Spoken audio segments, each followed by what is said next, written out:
respected and loved Esau. Why not? Wow. So don't even provoke the Edomites to war. Intrusion with other nations' boundary is a common cause of war. You know that. World War II, Japan wanted to get all the countries in Southeast Asia. So that was a problem. That caused war. What's happening in the Middle East now? Wars. Because fight over ownership of the land. So we've got to understand that from this background. So beyond, but I believe this is beyond the geopolitical principle. There is a spiritual principle here that we can learn. What is that? Israel was a pilgrim in their journey. Israel was a passerby. God just meant them to pass by, not to settle, not to make it as a homesteader. They were homesteaders. No, they were just passerby at that time.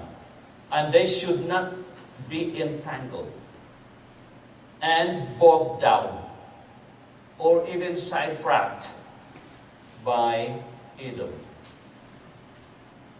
Isn't this a fitting and beautiful application for each one of us, to us Christians? Don't you know that you and I, as believers in Jesus Christ, are just pilgrims in this world? We are just passers-by in this world. I love that song which says, "This world is not my home. I'm just passing through." Yes. But many times we forget that. We think that the house that we own now is ours. And we never think that we would be completely living here. No, we are not meant to be here. We are just pilgrims, passers-by, not settlers or homesteaders. We are just aliens in this world. We are not citizens of this world. The Apostle Paul makes this clear again. Philippians 3:20. What does it say there? For our citizenship is in heaven, from whence also we look for our Savior's coming. He would come to take us, as He promised in John 14, unto Himself, that where He would be, there we will be with Him forever. Never think that this world is ours and we will stay here forever. We are aliens. So you are a real citizen. When I ask you, are you a Canadian? Yes, but I am a citizen of heaven, first of all. People who are unbelievers might laugh at you and say, "Oh, nasira ng ulo niya." But that's what the Bible says. If you're a believer in Jesus Christ, you are a citizen of heaven. We are pilgrims. That's why we don't have so much rights here. Never mind. They will persecute us, they will laugh at us, never mind. We are aliens. Deprived of many rights and privileges of this world. But don't feel bad about it, because all of these things in this world will pass away. Heaven is our eternal hope.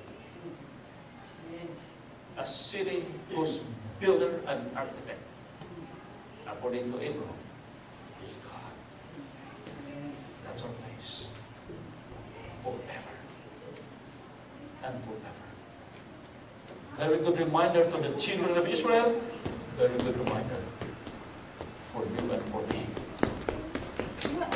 Wow. Number 4 and the last. We talk about the standstill, the stagnancy. We talk about the command to look up and move northward, advance in our spiritual life. And then we talk about the warning, not to be bogged down, not to be enamored by the things of this world.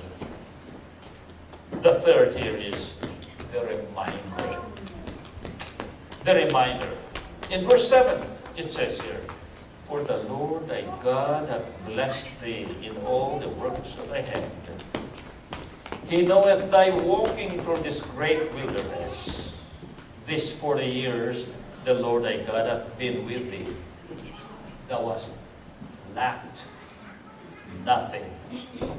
Think about this. God reminded them of His favor.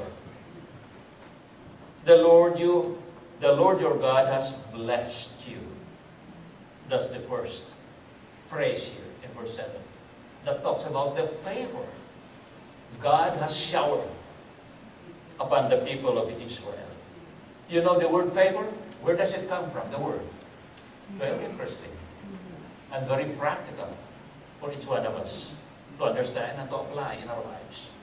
Oh, the word favor comes from the word grace. When you say the favor of God, it's grace. It's all grace. Gratis amores in Latin. Grace. Biyaya. Oh, it's a rich word. Biyaya, grace. It's all by grace that the people of Israel have survived. All of them could have been annihilated right there in wilderness. Only people 20 and up, except Caleb and Joshua, survived.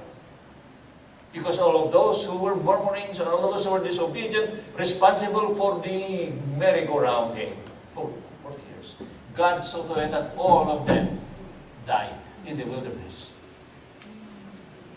And the new generation, 20,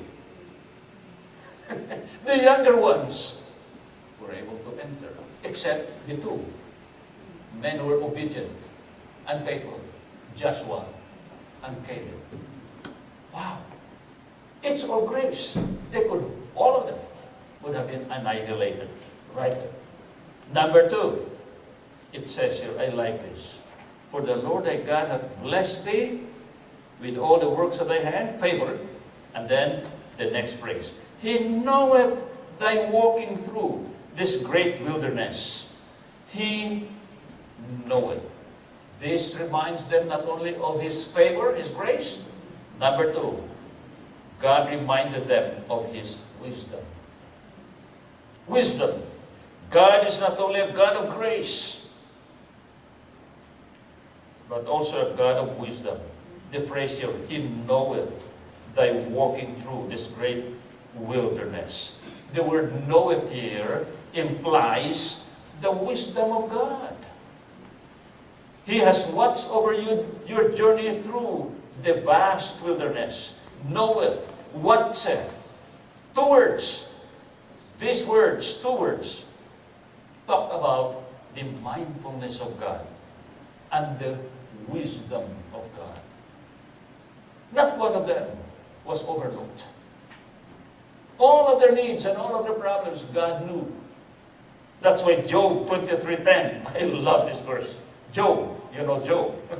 Oh, he had undergone all kinds of temptations, but also a great man of character, a great man of patience. What does Job say? 23:10.